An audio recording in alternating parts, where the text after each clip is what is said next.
Okay, here we go. Should be recording in QuickTime and also a screen recording for Resolve in HDR. I tried setting this thing up in OBS a little bit ago and ran into a bunch of issues.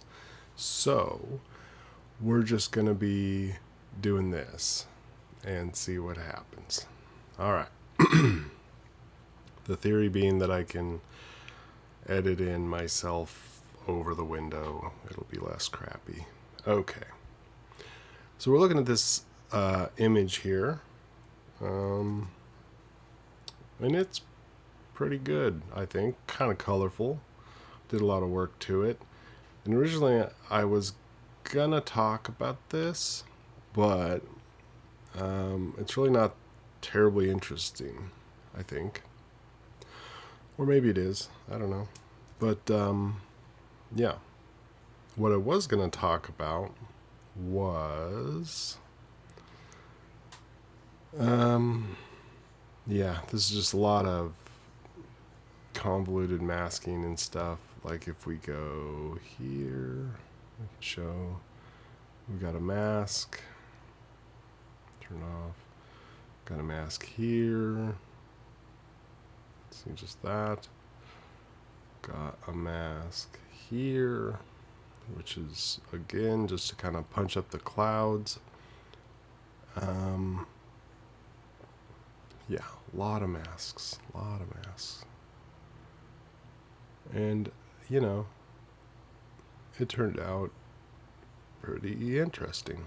But one thing I've noticed while playing with photos in Resolve 21 is that it has no tolerance for overexposure. So we might look at some of these highlights here and think, oh, these are overexposed. But actually, if we go show picker RGB value, we're really not. We're pretty much well within acceptable exposure.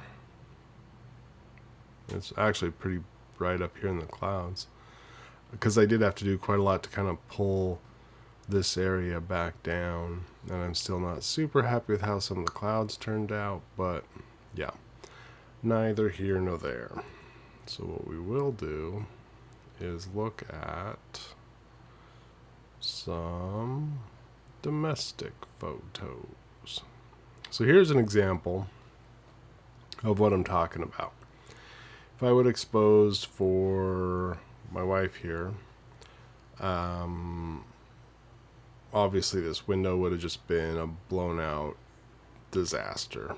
And even though there's no usable information here, although I think it kind of looks like a mask from the film Halloween. Kind of looks like, what's the guy's name? Not Freddy Krueger. Damn it. Jason? No. Shit. What's the guy's name from Halloween? Oh my goodness. Michael Myers. Yeah. Kind of looks like the guy from Halloween mask. Anyway, not the point.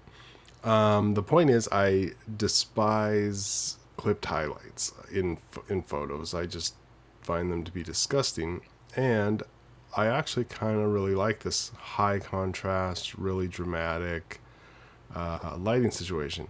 This isn't a good photo though.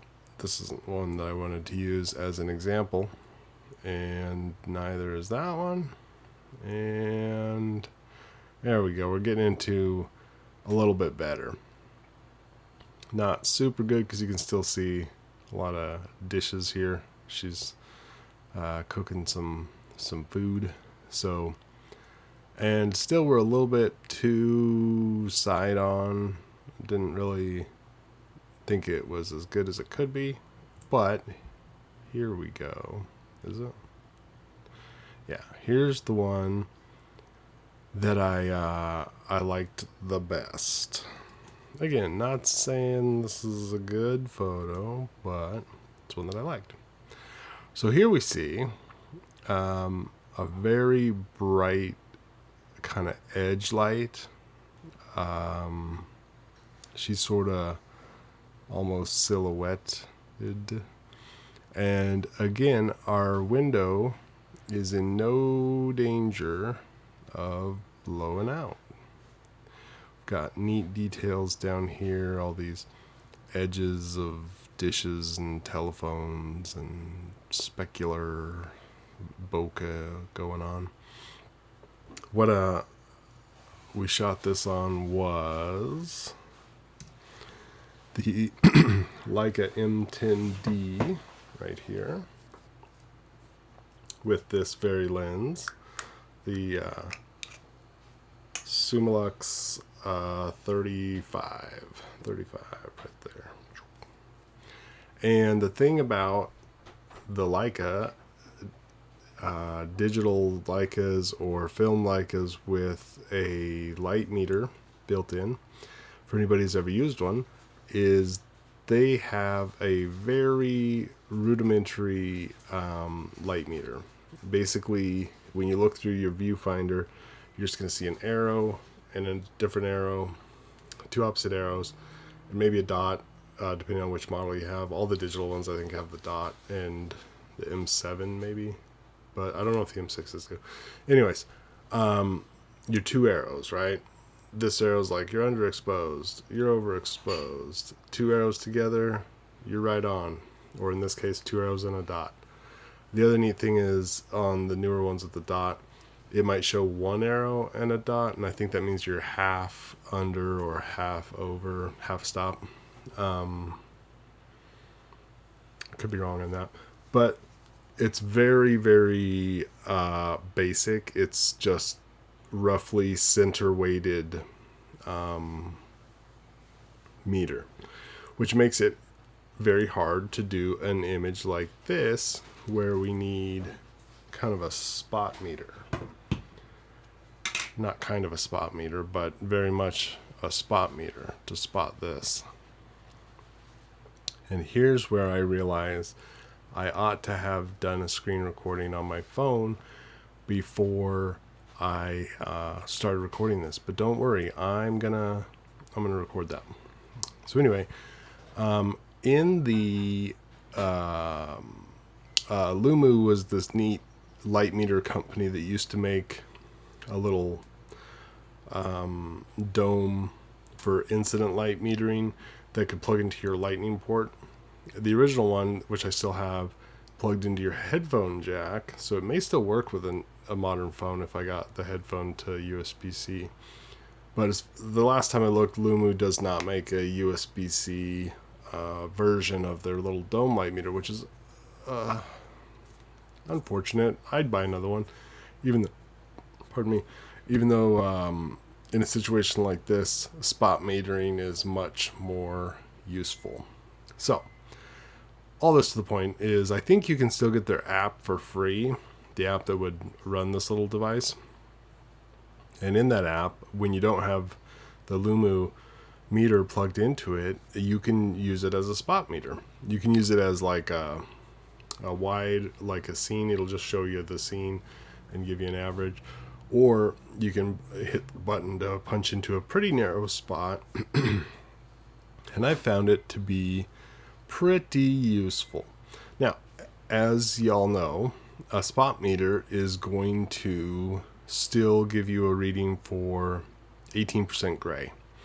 And my thoughts with digital cameras like we're all using now, maybe you're using a film camera still, and this might not affect you as much, although I'd argue it still kind of does. 18% gray is more or less useless as a concept for exposure. That's a hot take, right? And so what I mean is, if I was to meter this scene for 18% gray, like what would I meter off of? Her skin maybe, but I'm looking at the shadow side of her face, and I want the view of her face to be in shadow. So I could meter that for 18 and then put it one stop under, maybe, if you're thinking zone system. But the reality is, the only thing that matters to a digital sensor is total well saturation. And what I mean by that is each pixel you can think of as kind of a well, a little hole that collects photons. And so when you get each photo site full of photons, oversaturated, over full, it's just clipped. It's just there's no data anymore. You're just in a 12-bit camera. What is it? 4096. I don't know. Whatever the bit rate or bit depth of your sensor, you're just at max value. Even if the thing you're pointing at is brighter. So you get to a certain level and then it just can't read further than that. And you could argue that film is the same way, although I would argue that it really isn't. I don't think you could ever technically overexpose film. You just get a negative so dense that you wouldn't be able to really read it. But losing my train of thought. 18% gray is what we base all of our in-camera meters, light meters, on to this day. Why? The most useful in-camera metering system, which wasn't even a metering system that I've ever used, was in the original Blackmagic Pocket Cinema camera, which, if you attached a lens with an electronic aperture, there's a little button on the back of the Blackmagic that looks like an aperture, has like a little iris symbol, and you push that button and it just slams that aperture shut until 0 pixels are clipping. Oh, son of a bitch. There we go. Recording again. I forgot that if my display goes into screensaver mode, screen record mode gets cut. I'm going to cough here real quick. Oh my goodness. A little coffee. It's a good thing I'm going to start editing these because, this is a train wreck. All right, where was I? So the Blackmagic Pocket Cinema camera, the original, the little one, the 16 millimeter Super 16 sensor size, you push that iris button and it's just going to clamp down your aperture until there's no overexposure. And usually you get something that looks like this. Really dark shadows and your brightest highlight is preserved. And that's amazing. The newer Leica M's, like the M11, the Q2 that I had the Q2 monochrome and it had this feature. And then the SL2, SL3, all the newer SLs.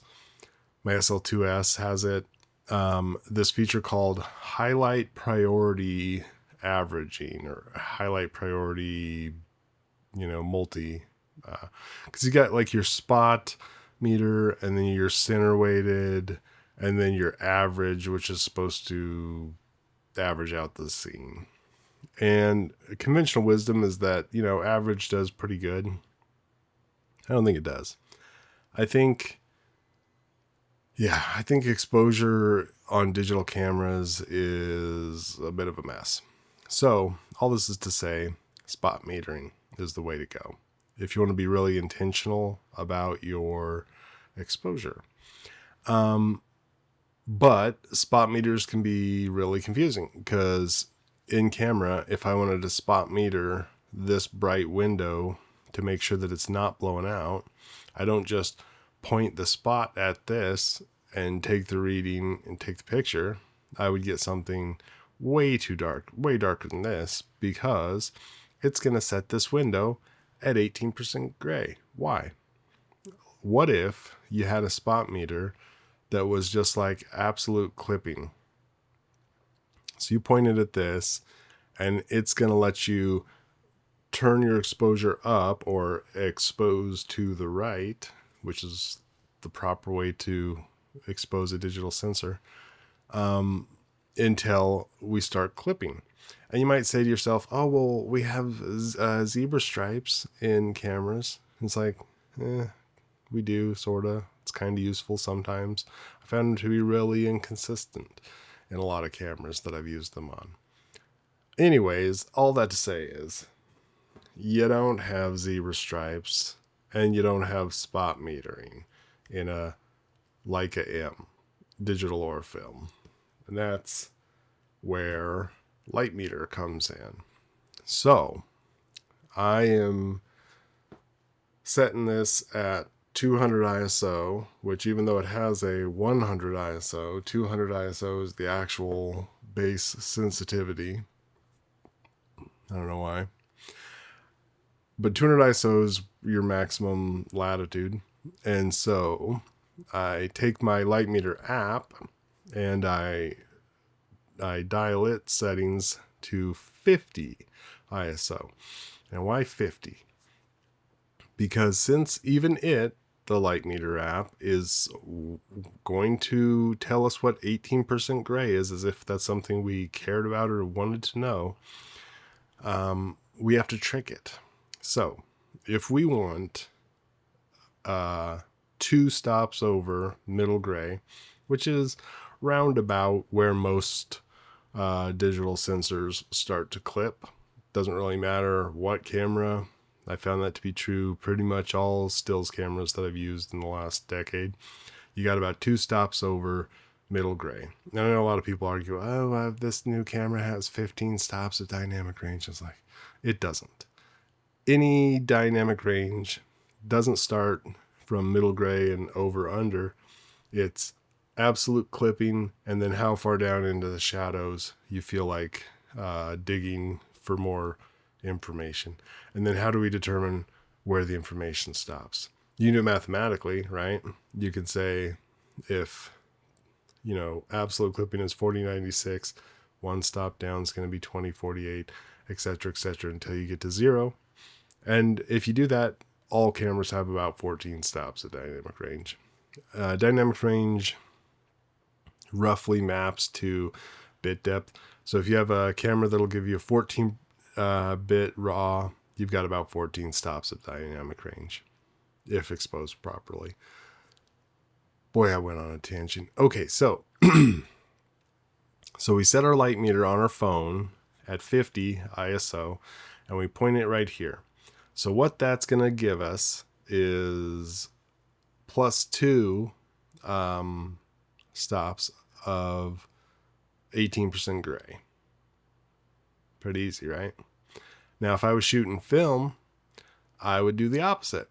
I would say if I'm shooting 100 speed film, let's say I'm shooting 400 speed film because I'm inside, I'm going to set it 2 stops higher. I'm going to say I'm shooting 1600 ISO film, and then I'm going to point it at whatever shadow, probably right here, wherever the darkest shadow that I still want to see detail is. Because with film, it's the opposite of digital, with negative film anyway. You expose for the shadows, develop for the highlights. And we're not going to get into that because we're talking about digital. Anyways, once I get this into Resolve, it of course looks like that. Not awesome, right? But, we do our normal stuff. We're doing a screen mode to bring up the shadows. We're doing, I think this was, let's see. Yeah, this is my soft light to bring up some contrast.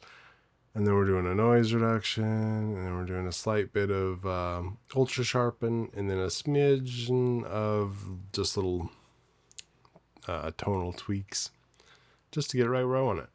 And as you can see, it's still a fairly noisy image, even at 200 ISO, because this sensor in the M10, it's nothing special. it's pretty crap, really, with dynamic range. And so you've got a lot of noise and weirdness. The noise reduction took a lot of this out. And then when I did my trick where I used luminosity to put the noise texture back in, I actually ramped that so that all the texture is going into the highlights and less of it into the shadows, because you want it to look a little bit cleaner, but I still want it to have that texture, that lovely texture. And as you can see, look at those eyelashes. Oof, nailed that focus with a rangefinder at f1.4, because guys, it's not that hard to do. Everyone says, oh, it's hard to focus at a wide open aperture on a rangefinder. It isn't any different than if you're at f8. It doesn't look different. Like, you're sitting there looking through the rangefinder and it looks the same if you're at f8, 16, f1, doesn't matter. So practice your rangefinder focusing. Get your focus, kind of physically move back and forth with your subject till you take the shot, and you'll get a nice sharp image, even in f1.4. Listen to me. Well, I sound like a bragging asshole. Anyways, this whole long rant is just to say that going through and testing where Resolve is going to let me preserve my highlights, because as you can see on my waveform over here, we're just touching that 1,000 nits mark. It's pretty crazy.